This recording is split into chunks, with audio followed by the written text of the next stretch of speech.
My name is Athena Foster, and I was 29 years old when my mother called me for the first time in 12 years.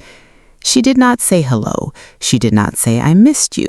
She did not say I am sorry. She said, "Your sister needs to hear this from you." I was sitting at my desk at the nonprofit where I had worked for 3 years, a cup of cold coffee, a stack of intake forms, a Tuesday afternoon like any other, then a number I did not recognize, then a voice I had spent 12 years trying to forget. My mother wanted me to call my younger sister Lily and convince her to marry Gerald Harmon, the same Gerald Harmon she had tried to make me marry when I was 17. He was 44 now. Lily was 17. My mother said it like she was asking me to pass the salt. What happened at the dinner table 3 weeks later got me down to second time, but this time I had something I did not have at 17. Welcome back to Calm Drama Stories, the place where we share family stories that stay with you long after the screen goes dark. If this is your first time here, subscribe and tap the bell. Drop a comment if you have ever had family call you after years of silence, not to apologize, but to ask for something. Now, let us get into it. I grew up in a town where everyone knew your middle name and your grandmother's maiden name and exactly what you had for dinner last Thursday. 1,200 people, 1 grocery store, 2 churches, 0 secrets. My mother, Margaret Foster, ran that town's gossip the way some people run marathons, with endurance and no intention of stopping. She sat on every committee, attended every service, and made sure our family looked exactly the way she wanted it to look. Perfect, obedient, grateful. My father, Robert, read the newspaper at breakfast and the newspaper at dinner and said almost nothing in between. He had opinions. You could see them cross his face sometimes, quick as a cloud over the sun, but he never said them out loud. Silence was his signature. Aunt Constance, my mother's older sister, lived 4 houses down and treated our front door like her own. She knew everything about everyone and considered it a public service to make sure everyone knew she knew. I was 17, spring of my senior year. I had a plan I had not told anyone about. Community college, 40 miles east, an associate's degree in something practical, a way out that did not require permission. In our town, girls married young. Girls married who they were told to marry. Girls who did not were talked about at the church potluck in voices just loud enough to carry. I had a little sister, Lily, 5 years old. She followed me everywhere. I would find her sitting outside my bedroom drawing horses on scrap paper, waiting for me to come out. There was a brown suitcase in the hall closet, leather, scuffed, old. My mother kept it on the top shelf.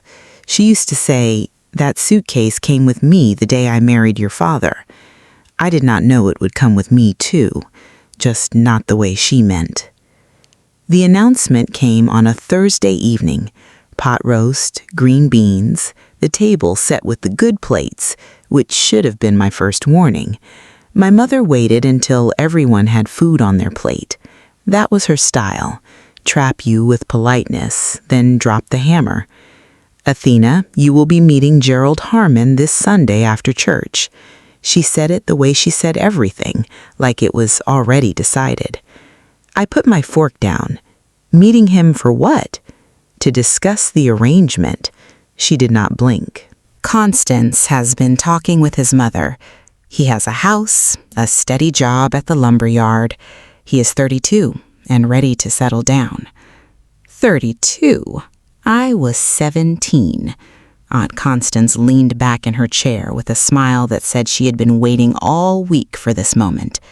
"Gerald is a good man, steady, reliable. You are lucky." I looked at my father. He was cutting his pot roast into very precise squares. He did not look up. "I do not want to meet him," I said. The room changed temperature. My mother set her napkin down slowly, the way she did when she was about to say something she had rehearsed. This is not about what you want, Athena. This is about what this family needs. I would hear that sentence again 12 years later. Same words, same voice, same kitchen, different daughter. Under the table, Lily was playing with a plastic horse. She was too young to understand what was happening. She just knew the room had gone quiet and the adults had stopped eating. She looked up at me with those wide brown eyes, and I smiled at her like everything was fine. Nothing was fine. I said no on a Sunday. My mother had laid out a dress on my bed that morning, blue knee-length with a collar, the kind of dress you wear when you are being presented. I left it on the bed and came downstairs in jeans and a sweatshirt. Margaret saw me from the kitchen, her mouth thin to a line. Go change. I am not meeting him. The silence that followed was the kind that makes your ears ring. Aunt Constance was at the counter slicing bread. She stopped mid-slice. My father picked up his newspaper, his vote cast without a word. Athena. My mother's voice had dropped to that register she used when she wanted you to know she was not asking. This family has traditions. I married my father this way. Your Aunt Constance married this way. Your grandmother married this way. It works. It worked for you, I said. I want something different. Different? She said the word like it tasted bad. Different is what girls say when they want to end up alone. Aunt Constance set down the bread knife. Margaret, let me talk to her. No. My mother held up a hand. Athena knows what is expected. She has always known. I did know. I had known since I was 11 and watched my cousin Darlene get married at 18 to a man she had met 3 times. Darlene smiled at the wedding, but I saw her hands. They were shaking. I was not going to be Darlene. I am going to community college in the fall, I said. I have already applied. My mother stared at me. Then she turned to my father. He did not look up from the newspaper. She turned back to me. We will see about that. 3 days later, I woke up at 4 a.m. to the sound of zippers. My mother was in the hallway outside my bedroom. The brown suitcase was open on the floor. She was folding my clothes into it neatly, precisely, the way she folded everything. I stood in the doorway. She did not look up. What are you doing? You made your choice, Athena. This is what it looks like. She had packed my jeans, 2 sweaters, my toothbrush, and the $37 from my nightstand drawer. She had not packed my yearbook. She had not packed the stuffed rabbit Lily gave me for my birthday. She packed what she thought I would need to survive. Nothing that would make me want to come back. My father was not home. He had left for work at 3:30. I know now he left early on purpose. He could not watch and he could not stop it. So he chose not to be there. That was the most honest thing he ever did. I carried the suitcase to the front door. My mother opened it for me. The porch light was off. The street was empty. When you are ready to come home and do what is right, you call, she said. Until then, you are not my daughter. I stepped through the door. The same suitcase she packed when she married my father. Now she packed it for my exile. I was halfway down the sidewalk when I heard the screen door. I turned. Lily was standing behind the glass, 5 years old, bare feet, pressing both palms against the screen. She did not cry. She just watched. I mouthed, I will come back for you. I did not know it would take 12 years. The first 3 months were the worst. I slept on my friend Tammy's couch for 6 weeks, until her mother said I had to go. I understood. Extra mouth, small apartment, no one's fault. I found a room in a boarding house on the east side of town, $40 a week. Shared bathroom, a lock on the door that worked only if you leaned against it. 2 jobs, cashier at a gas station from 6 to 2, cleaning crew at a medical office from 4 to 9. I ate peanut butter sandwiches for dinner and studied on the bus. I registered for community college in August. First day of classes, I showed up in the same jeans my mother had packed in that suitcase. I sent Lily a letter every month, a card for her 6th birthday, a drawing of a horse because she loved horses. Every single one came back unopened. Same handwriting on the return label, my mother's. After the 7th return letter, I stopped writing the word please on the envelope. I just wrote the address. I kept sending them anyway. 11 months, 11 letters, all returned. The town erased me. Aunt Constance made sure of it. I heard through Tammy that the story was simple. Athena left because she was ungrateful. Athena left because she thought she was too good for this family. Athena is probably living on the streets now. Serves her right. No one called. No one checked. No one drove 40 miles to see if I was alive. I turned 18 alone. Ate a cupcake from the gas station, blew out an imaginary candle, made a wish. I wished for Lily to have a choice I never got. I did not know how long I would have to wait to help make that happen. Community college took me 3 years instead of 2 because I could only afford part-time, but I finished. Associate degree in paralegal studies. I walked across the stage in a borrowed gown, and nobody in the audience was related to me. Tammy was there. My landlord from the boarding house was there. 2 professors who had written my recommendation letters were there. I transferred to a state university 60 miles further, took student loans that made my stomach hurt, finished in 2 more years, paralegal certificate, dean's list. Last semester, I found a job posting that read like someone had written it for me. Women's Legal Shield seeks paralegal with family law experience. Mission: provide free legal support to women exiting forced marriages, domestic violence, and coercive control.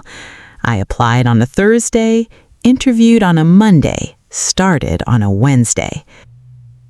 Diane Reeves ran the place.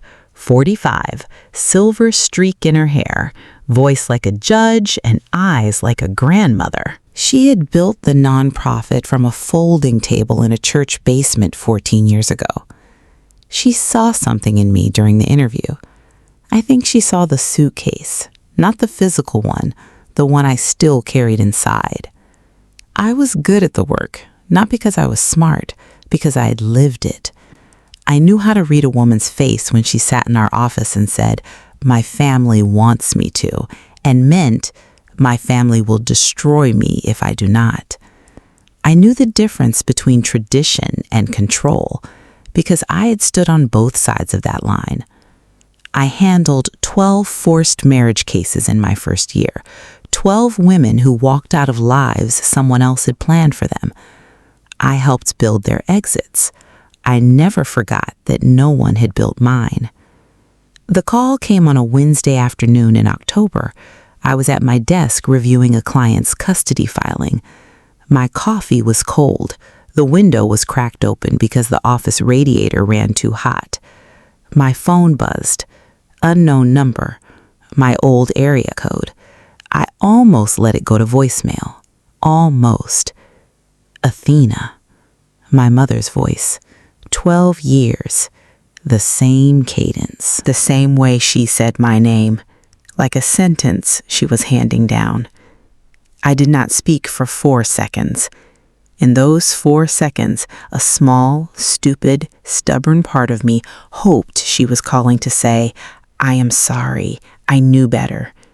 But hope does not care what you know. "Your sister is being difficult," Margaret said. "She needs to hear this from someone who understands what happens when you refuse." Refuse what? Gerald Harmon has been speaking with Constance. He is ready to settle down again. Lily is of age. Of age, 17, the same age I had been. Gerald was 44 now, divorced once, back in the market for a bride from the community. "You want me to convince Lily to marry Gerald Harmon?" I said flat, making her hear it out loud. I want you to tell her the truth, that life alone is hard, that you wish you had listened. But that is not true. Silence. Then this is not about what you want, Athena. This is about what this family needs. Same sentence. 12 years later, word for word, like she had kept it in a drawer next to the suitcase. In the background, I heard something, a small sound, a breath or a sob. Someone else was in the room. Someone was listening. My little sister was not 5 anymore. She was 17, and she was scared. I sat in my car in the parking lot for 40 minutes after that call. The engine was off. The windows were up. I held my phone in my lap like it was something fragile or something dangerous, both. 12 years of silence. Not one birthday card, not one returned call, not one "Are you alive?" And now she needed me. Not because she missed me, not because she regretted what she did, because Lily was doing exactly what I had done, and Margaret needed someone to shut it down. Same man, same arrangement, same age, same kitchen, probably same good plates. I kept thinking about Lily at 5 years old, pressing her palms against the screen door, how she had watched me walk away and not cried, how I had mouthed, "I will come back for you," and then failed to keep that promise for over a decade. The guilt was not new. It lived in a room in my chest that I kept locked most of the time. I opened it when I worked late on a case. I opened it when I helped a 17-year-old client pack a bag. I opened it every time I imagined Lily growing up in that house, under that roof, with that woman shaping every decision. A knock on my window. Diane standing in the parking lot with her coat over one arm, and that look she had when she already knew something was wrong. I rolled the window down. "You look like someone just read their own obituary," she said. I told her everything. The call, Gerald, Lily, 17 years old. The same sentence my mother had said to me at the same age. Diane listened without interrupting. Then she said one thing. "How old is your sister?" 17. She nodded slowly. That nod meant something at Women's Legal Shield. The next morning, I started making calls. Social media first. Nothing. Lily had no accounts, no Facebook, no Instagram, nothing. In our community, girls did not get phones until they were engaged. The internet was for men and for shopping. I tried the family landline, and Constance picked up on the second ring. The moment she heard my voice, she said, "We will call you when we are ready," and hung up. 3 seconds. Not even enough time to say Lily's name. I called Tammy. She still lived in town, worked at the bank, kept her head down. She owed me nothing, but gave me everything. "Gerald bought a ring last week," Tammy said. "Took Constance with him to pick it out. Your mother has been telling people Lily is thrilled. There's an introduction dinner planned for next month." "Is Lily thrilled?" Tammy paused. "I saw her at the grocery store last Saturday. She looked like she had not slept in a week." I asked about Gerald. Tammy lowered her voice. "His first wife left after 2 years, moved to Ohio. People say she said he was controlling. Your aunt told everyone the wife was the problem." Controlling? A 44-year-old man who needed his future bride's family to deliver her to him. A community that called control traditional values. I'd seen this file before. Not this exact one, but dozens like it. The names changed, the zip codes changed. The dynamic never did. I opened my laptop at work and ran Gerald Harmon through every public database I had access to. Marriage record, divorce filing, property records, nothing criminal, nothing on paper. The dangerous ones rarely left a paper trail. They left women who moved to Ohio and never came back. I needed to hear from Lily directly. The text came at 11:14 on a Tuesday night, unknown number. "Is this Athena? It is Lily. I borrowed my friend Becca's phone. Please do not tell anyone." I stared at the screen for 10 seconds. Then I typed back, "It is me. I am here. Take your time." 3 dots. then nothing, then 3 dots again. Then, Mom says I have to meet Gerald on Sunday. She says he has a house and a good job and I should be grateful. Aunt Constance says you ruined your life by saying no and that I should learn from your mistake. Dad does not say anything. I closed my eyes. 12 years and nothing had changed. Not the script, not the players, not the silence from my father that said everything by saying nothing. "Did you really just leave?" Lily wrote. "How did you do it?"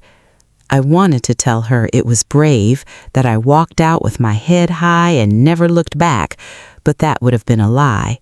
"I was terrified," I wrote. "I was 17 and I had $37 and a suitcase I did not pack myself. I slept on a couch for 6 weeks. I ate peanut butter for dinner for a year. It was the hardest thing I have ever done. But was it worth it? Yes, every day." Silence for 2 minutes.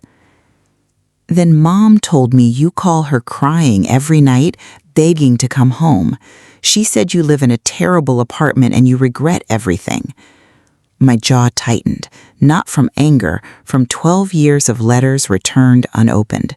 12 years of a story built about me that I never got to correct. "Lily, none of that is true. None of it." I sent her a photo of my apartment, my desk, my coworkers at the holiday party, my life. "Oh." She wrote just that. "Oh." Over the next week, Lily texted me every night between 11 and midnight, always from Becca's phone. She told me everything, how my mother had rewritten my story completely. In the version Margaret told, I was homeless, addicted, desperate, calling every week to beg for forgiveness. "If your sister had just listened to me," Margaret would say at dinner, shaking her head, "she would have had a good life." Aunt Constance added her own chapters.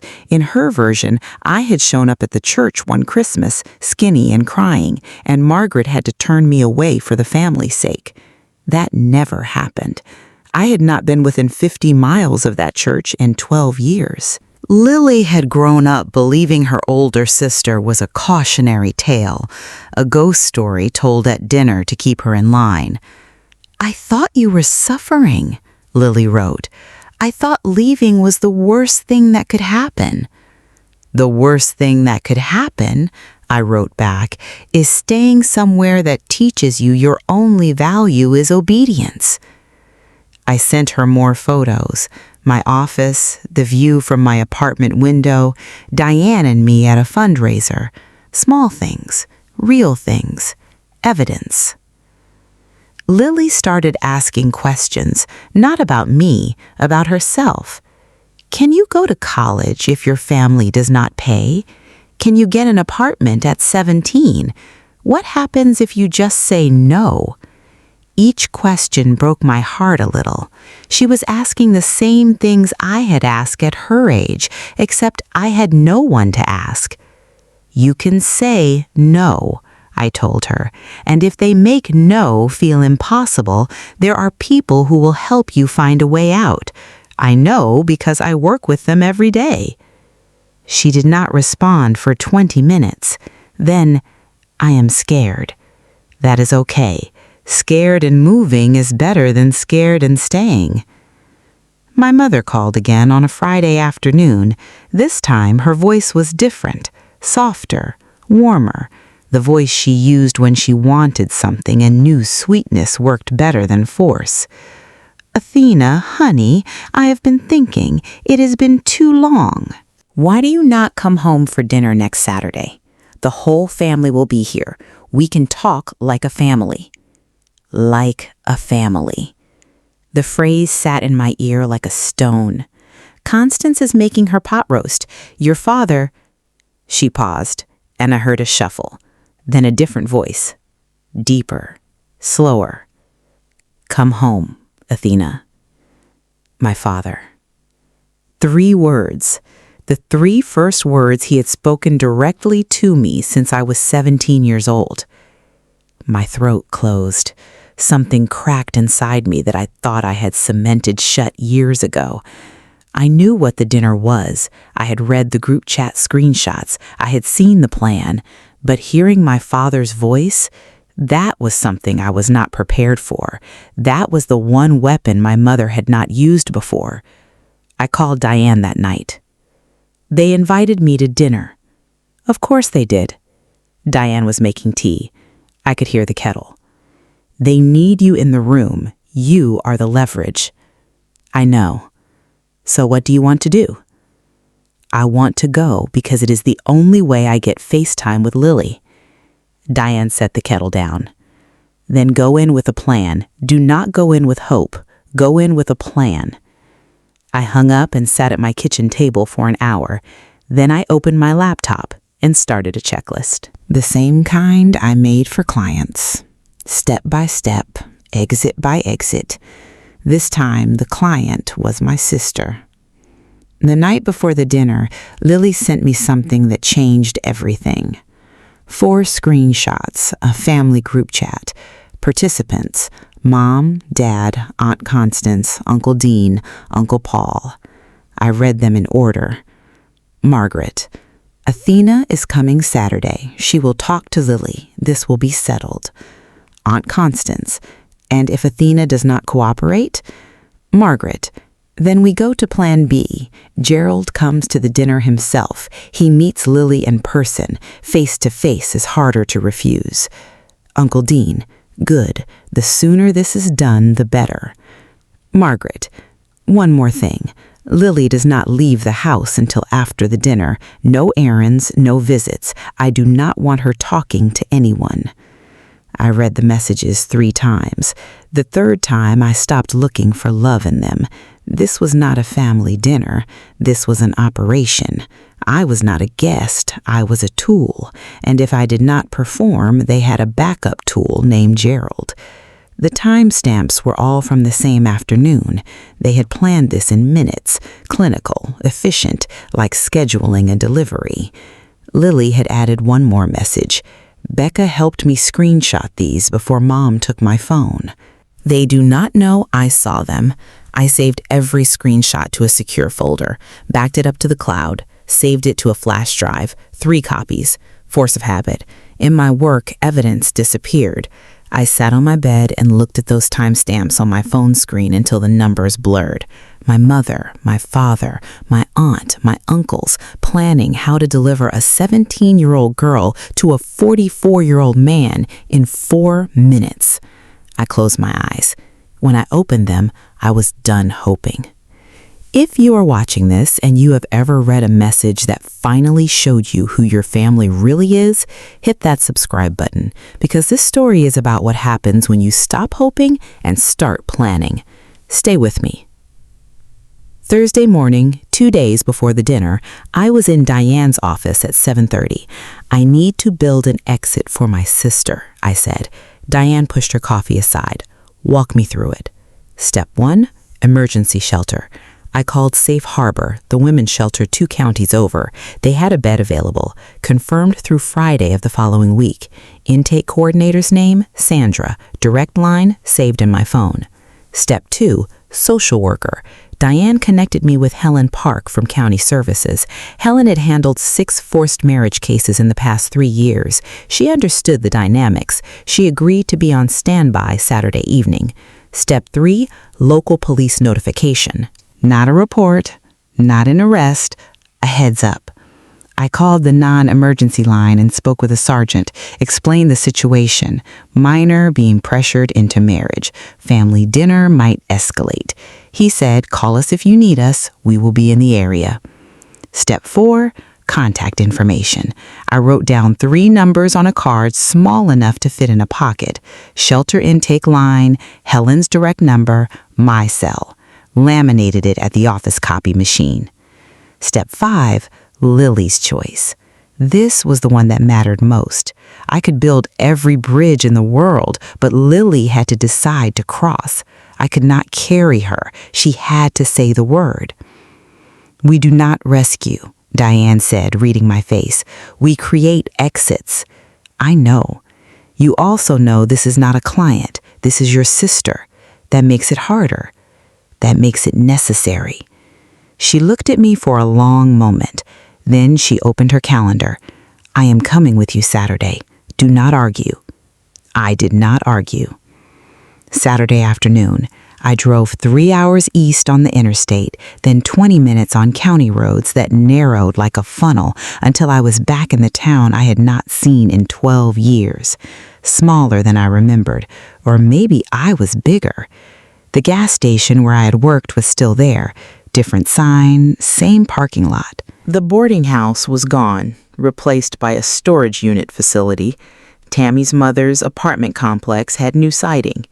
And then the house. Same white siding, graying at the edges. Same chain link fence. Same magnolia tree in the front yard that my father planted the year I was born, now taller than the roof.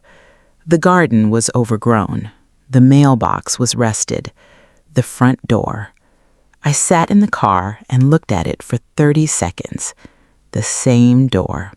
12 years. The paint was lighter where the sun hit it. Everything else was darker. Diane sat in the passenger seat. She did not rush me. She just waited.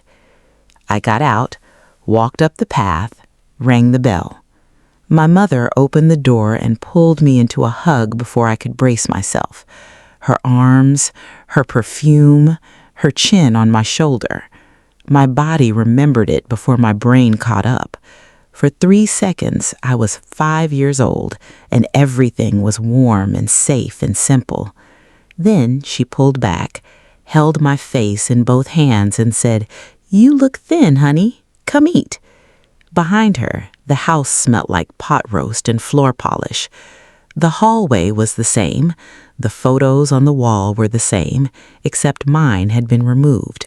A bright rectangle on the wallpaper where my school portrait used to hang. I stepped inside, Diane behind me. The door closed. I was home, except it was not home anymore. The table was set for 8.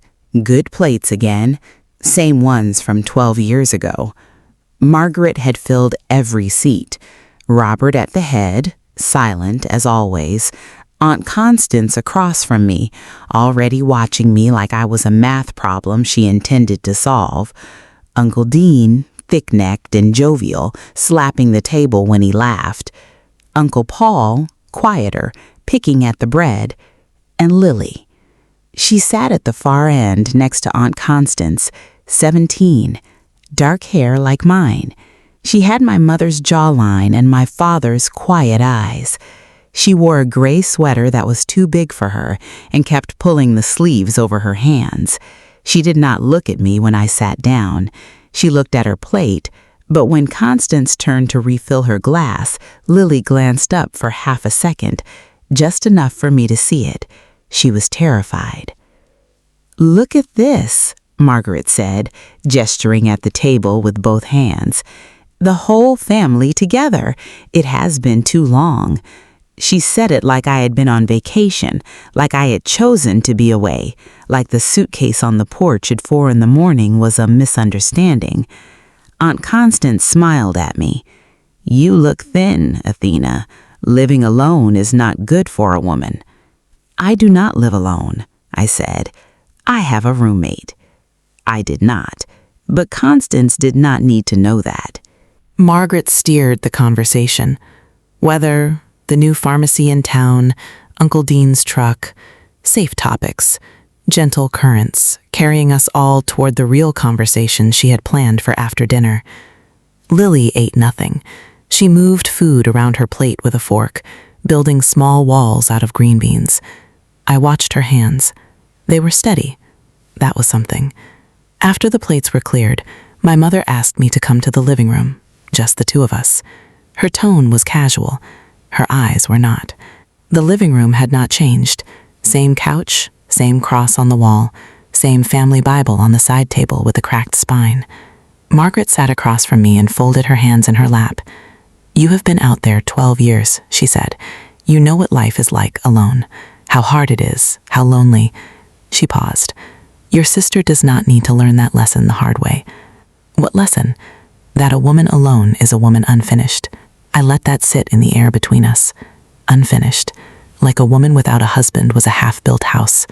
Like everything I had done, the degrees, the career, the life, was scaffolding around an empty room. Tell Lily to accept Gerald, Margaret said. Tell her you regret what you did. Tell her that if you had married Gerald when you had the chance, your life would have been better. But none of that is true. Then make it the truth. Her voice did not rise. It dropped. That was worse. This is not about what you want, Athena. This is about what this family needs. Third time. Same words engraved in her.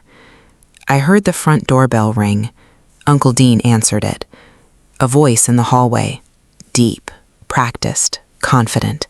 Gerald Harmon had arrived. My mother watched my face. She had known he was coming. This was Plan B, executed on schedule. Gerald in the house, Lily in the next room, me in the middle. Go say hello, Margaret said, and then go talk to your sister. I stood up, but not to obey. Gerald Harmon stood in the hallway like he owned it. Gray suit, gold watch, polished shoes. The kind of man who spent money on looking dependable because the reality was something else. He was 44 but carried himself like he was doing everyone a favor by showing up. Smile wide, handshake firm. The kind of confidence that comes from never being told no by anyone who mattered. Athena. He said my name the way you'd greet an old acquaintance at a reunion. The one who got away. He laughed. Nobody else did. Uncle Dean clapped Gerald on the shoulder. Good to see you, son. Glad this is finally happening. Aunt Constance took his coat. Gerald, Lily is in the kitchen. She is a little shy. You know how girls are. Gerald looked past everyone and found Lily in the doorway. She was standing with her arms crossed, sleeves pulled down, shoulders up near her ears. He smiled at her the way you smile at something you have already decided to buy. There she is, he said, prettier than the pictures. Lily did not smile back. I watched from across the room, the same room where my mother had announced my arrangement 12 years ago.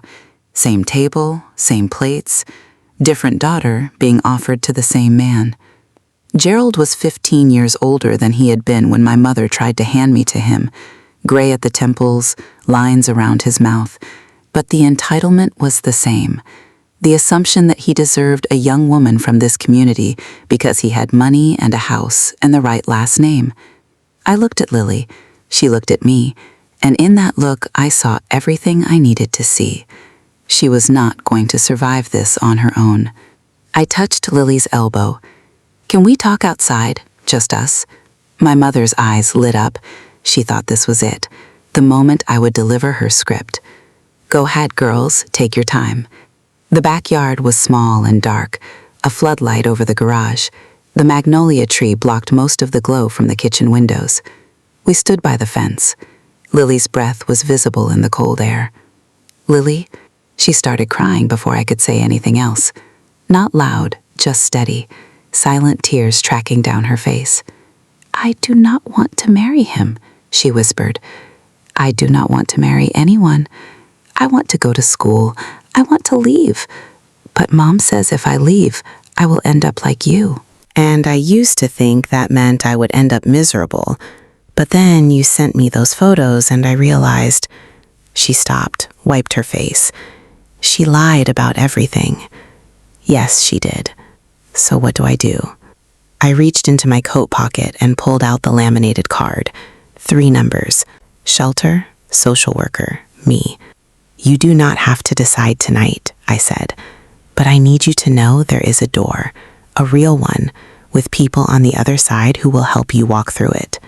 Lily took the card, turned it over, read each number. 12 years ago, Mom packed a suitcase for me, I said. She decided what I took. She decided when I left. She decided it meant shame. I put my hand over hers. If you go, you pack your own bag. You leave on your own terms. And it does not mean shame. It means you chose yourself. Lily put the card in her back pocket. I am scared. That is okay. Scared and walking beats scared and standing still. She nodded, wiped her face again, straightened her shoulders. We went back inside. My mother met us in the hallway. Well, Margaret's voice was bright, expectant, like she was waiting for good news. "We talked," I said, "and I told her what I know." Margaret searched my face. She wanted specifics. She wanted me to say she will do it. I gave her nothing. She decided to hear what she wanted. "Good, good." She squeezed my arm. "Come sit down. Gerald brought wine." In the dining room, Gerald had pulled his chair closer to Lily's empty seat. He was telling Uncle Dean about a hunting property he was looking at. Aunt Constance was arranging dessert gleats. Robert was in his chair, staring at the wall above the television, like it contained something only he could see. Lily came in behind me. She sat down. Gerald turned to her with that practiced smile. "So, Lily, your mother tells me you like to draw." "Yes." "What do you draw?" "Horses." "I have a barn. Plenty of room for horses." He said it like he was closing a real estate deal. Under the table, my phone vibrated. I glanced down. "Diane," shelter confirmed. "Room available tonight. Sandra is on call until midnight. Say the word." I typed back. "Stand by." Aunt Constance poured Gerald more wine. Uncle Dean raised a toast. To family. Everyone lifted their glasses. Lily held hers but did not drink. I watched the room. 6 adults arranging a teenager's future over pot roast and wine. Smiling, toasting, acting like this was normal because they had convinced themselves it was. I thought about the group chat. Plan B executed to schedule. My phone was in my lap. The shelter was 1 call away. Lily excused herself to use the bathroom. Nobody thought anything of it. 5 minutes passed, then 8, then 12. Aunt Constance looked at the hallway. "She has been gone a while." Margaret turned to me. "Go check on her." I did not move. I knew what Lily was doing. She had the card.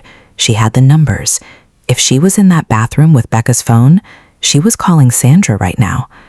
"Give her a minute," I said. She was emotional earlier. Let her breathe. Margaret's eyes narrowed. The warmth she had been performing all evening thinned to a wire. She knew me well enough to recognize stalling when she saw it. She stood up and walked down the hallway. I heard her knock, then knock harder, then try the handle. "Lily, open the store." Silence. Margaret came back to the dining room. Her face was white. "She is not in the bathroom." Everyone stood at once. Robert, Uncle Dean, Uncle Paul. Gerald set his wine down. Aunt Constance grabbed the edge of the table. "The front door is open," Uncle Paul said from the hallway. They found Lily on the front porch, phone pressed to her ear. She was talking to someone, and her voice was quiet but clear. She saw Margaret coming and took a step back, then another down the porch steps onto the walkway. "Who are you calling?" Margaret's voice cracked. "Who told you to call someone?" Lily looked past her mother at me standing in the doorway. Margaret turned around slow, the realization landing on her face like a slap. "You," she said one word, everything in it. "Me," I said. The porch was crowded now. Margaret, Robert, Constance, Dean, Paul, Gerald. All of them standing under the yellow porch light, staring at Lily on the walkway with a phone to her ear, and at me in the doorway. "You did not come here to help," Margaret said. Her voice was rising. "You came here to ruin this." "I came because you invited me. I invited you to talk sense into your sister, not to do whatever this is." Aunt Constance stepped forward, pointing a finger at me. "I told you, Margaret. I told you 12 years ago. This girl has no loyalty, no respect. She poisons everything she touches." Uncle Dean shook his head. "This is a family matter. Athena, you need to let your mother handle this." Gerald remained on the porch, arms crossed. His jaw was tight. "Do you have any idea what I have invested in this arrangement?" I looked at him. Invested? Interesting word for a marriage. "I have been patient. I have been generous. I have been talking to your family for months." "You have been talking to her family," I said. "You have not been talking to her." Margaret cut in. "Enough. Lily, hang up that phone and come inside right now." Lily shook her head. She was still on the phone, tears on her face, but she did not move toward the house. I stepped off the porch and stood between Lily and the rest of them. Not aggressively, just there, a line drawn with my body. "Athena, you do not know what you are doing," my mother said. "You are going to destroy this family." "This family was destroyed 12 years ago, Mom. You just were not paying attention." The silence after that lasted 4 seconds. It felt like a year. Lily hung up the phone. She slid it into her pocket, wiped her face with the back of her hand. Then she walked back toward the porch, not toward the door, toward my mother. She stopped 3 feet away. I called a shelter. Lily said. "Someone is coming to pick me up." Margaret's face collapsed. "A shelter? You do not need a shelter. You have a home." "I need somewhere safe." "This is safe. This is your family." Lily looked at me, then back at Margaret. "You packed a suitcase for Athena. You do not get to pack one for me." The words landed like a stone dropped into still water. Aunt Constance put her hand over her mouth. Uncle Dean took a step back. Robert gripped the porch railing. Margaret stared at Lily, her youngest, the one she thought she still controlled, the one who was supposed to be the obedient version of the daughter she threw away. "You ungrateful?" Constance started. "Constance." I said her name once, firm. She stopped. Gerald uncrossed his arms. "This is absurd. I am not going to stand here and be embarrassed by a child." "Then leave," I said. "The door is right there." He looked at Margaret. Margaret looked at him, then at Lily, then at me. She was calculating. I could see it happening behind her eyes, the story she would tell the community. But for the first time, the narrative was not cooperating. Both daughters standing in the yard, refusing. Gerald pulled his keys from his pocket. "I did not come here for this." "No," I said. "You came here for a 17-year-old girl, and she said no." He left without saying goodbye. Gerald's car pulled out of the driveway. One problem gone, the rest still standing on the porch. Margaret changed tactics. The anger dissolved into tears, fast and practiced. She covered her face with both hands. "You are killing me," she said. "Both of you. You are killing your mother." Uncle Dean put an arm around her. "This is not right. These girls need to show some respect." Uncle Paul spoke quieter. "Maybe we should all calm down." "Calm down?" Margaret dropped her hands. Her face was red and wet. "My daughters are standing in my yard calling a shelter like I am some kind of monster." Robert spoke for the second time in 12 years. "Athena." His voice was low and hard. "You already broke this family once. Do not do it again." That one hurt. Not because it was true, because it was the most he had ever said to me, and he used it to blame me. I looked at my father. "I did not break this family, Dad. I survived it." He looked away, back to the nothing he always stared at. Headlights turned into the driveway. Diane's car. She got out first. Behind her, a woman in her 30s with a county lanyard. Helen Park, the social worker. Margaret's tears stopped instantly. "Who are these people? You brought strangers to my house." Diane walked up the path, professional and steady. "Good evening. My name is Diane Reeves. I am the director of Women's Legal Shield. This is Helen Park from County Social Services." She said it loud enough for every neighbor to hear. Nobody moved for 3 seconds. Margaret stood on the porch, staring at two women she did not know. "You brought outsiders into a family matter," she said. Her voice was quiet, dangerous. I stepped forward. "This stopped being a family matter when you started planning to hand a 17-year-old to a man twice her age. That is not what this is." "Then let me read you what it is." I pulled out my phone, opened the screenshots. Margaret Foster, 3:27, Saturday. Quote, "Athena is coming Saturday. She will talk to Lily. This will be settled." Aunt Constance, 3:28. "And if Athena does not cooperate?" Margaret, 3:29. "Then we go to Plan B. Gerald comes to the dinner himself. He meets Lily in person. Face to face is harder to refuse." I swiped again. My voice was flat. Margaret, 3:31. "One more thing. Lily does not leave the house until after the dinner. No errands, no visits. I do not want her talking to anyone." I lowered the phone. "You confined a minor to the house so she could not seek help.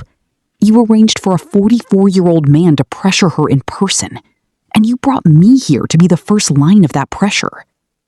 Aunt Constance's face was gray. Robert stood at the railing.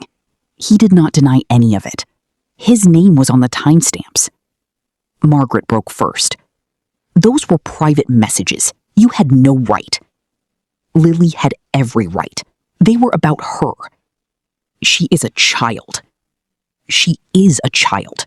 That is exactly the point. Aunt Constance pivoted to Margaret. I told you not to call her. I said 12 years ago, that girl will bring nothing but trouble. Margaret spun on her sister. You told me this arrangement would be simple. You said Gerald was a good match. He is a good match. He has money. What more do you want? A good match for who? Diane asked. Her voice was clinical. A 44-year-old divorced man pursuing a 17-year-old through her family. That is not a match. That is a transaction. Gerald's name hung in the air like smoke. Robert sat down on the porch chair and put his face in his hands. He said nothing. The same contribution he had made 12 years ago. Uncle Dean tried authority. Now listen here. This is a family tradition. You people do not understand how we do things. Helen Park spoke for the first time. I understand that a minor has requested safe housing away from her family. Under state law, she has that right. Uncle Dean opened his mouth, then closed it. The porch was silent. Margaret looked at me like I was a stranger. Maybe I was. The stranger her daughter had to become to survive. Something shifted in my mother's face. She looked tired. She sat down on the porch step, her hands in her lap. I was 17, she said, quiet, almost to herself. When your grandmother arranged my marriage to your father, I did not want to go. I cried for 3 days. She told me crying was selfish. She looked up at me. I went anyway. I married your father. The softness closed like a window slamming shut. And you will thank me, she said, both of you. Lily will thank me the way I thanked my mother, because this is how it works. This is how it has always worked. She chose it, right there. She had a moment where she could have broken the cycle. She could have said, I was wrong, but she chose tradition over her daughters. Admitting she was wrong meant admitting her entire life had been built on something she never consented to. That was a truth too heavy for her to carry. Margaret stood up. Her voice was cold and final. Get out of my house, both of you, and do not come back. Aunt Constance nodded. Good riddance. I looked at my mother. The last time you said that to me, I was 17. I had nothing. No money, no car, no job, no one. I paused, looked at Diane and Helen, then at Lily. This time, I am not leaving alone. Margaret's jaw tightened. This is not about what you want, Athena. You are right, I said. It never was about what I wanted, and that is exactly the problem. I turned to Lily. She had a small backpack over her shoulder. She had packed it herself. We walked down the porch steps together, past the magnolia tree, through the gate. The same door I had walked through at 17 with a suitcase someone else packed. Now I walked through it at 29 with my sister beside me. Behind us, Margaret said something. I did not hear it. I did not need to. Lily looked back once, then she turned forward. The door was behind us. Everything else was ahead. If you are still watching, it means something in this story hit close. Hit subscribe, drop a comment, and tell me, have you ever walked through the same door twice, but the second time you were not afraid? Diane drove. Lily sat in the back seat with her backpack on her lap. The town shrank in the rearview mirror. Helen explained the next steps. Temporary housing, GED program, legal consultation to establish Lily as an independent minor. Lily nodded, looking out the window. Athena, she said quietly. Yeah? Were you scared when you left the first time? Every single day. Does it get better? It gets different. Then it gets yours. Then yes, it gets better. She was quiet for a mile. I do not have a suitcase. I just grabbed my backpack. I looked at the purple backpack. We will get you a suitcase, I said. A new one that nobody packed for you. She almost smiled. Diane caught my eye in the mirror. She had driven this road before, with other women, other girls, other conversations about starting over. 2 weeks later, Lily was enrolled in her program. She had a room of her own. It was her window. I drove 3 hours every Saturday to visit. She was good at math, and she had started drawing again, structures that went somewhere. The fallout in our old town was thorough. My mother told the same story she always told. Her daughters were ungrateful. But this time it did not stick, because people noticed. When both daughters leave, the community starts asking questions about the mother. Aunt Constance's deal with Gerald's family fell apart. She blamed Margaret. Margaret blamed me. Gerald withdrew quietly. A man who needed a family to deliver him a wife did not want the attention of a social worker. My father called me once. The call lasted 14 seconds. Is your sister safe? Yes. He hung up. No apology, just the question. And maybe that was the entirety of his love. One question, 14 seconds, then silence. Family is not a word you inherit. It is a table you build, and you choose who sits there. I built mine with a boss who believed in the work, a social worker who answered her phone at midnight, a friend named Tammy, and a sister who walked through a door she had been told never to open. That is my story. 2 doors, 2 suitcases, 1 sister who made it out because someone left the light on. If this reminded you of someone who needs to hear it, share this video, subscribe, and I will see you in the next one.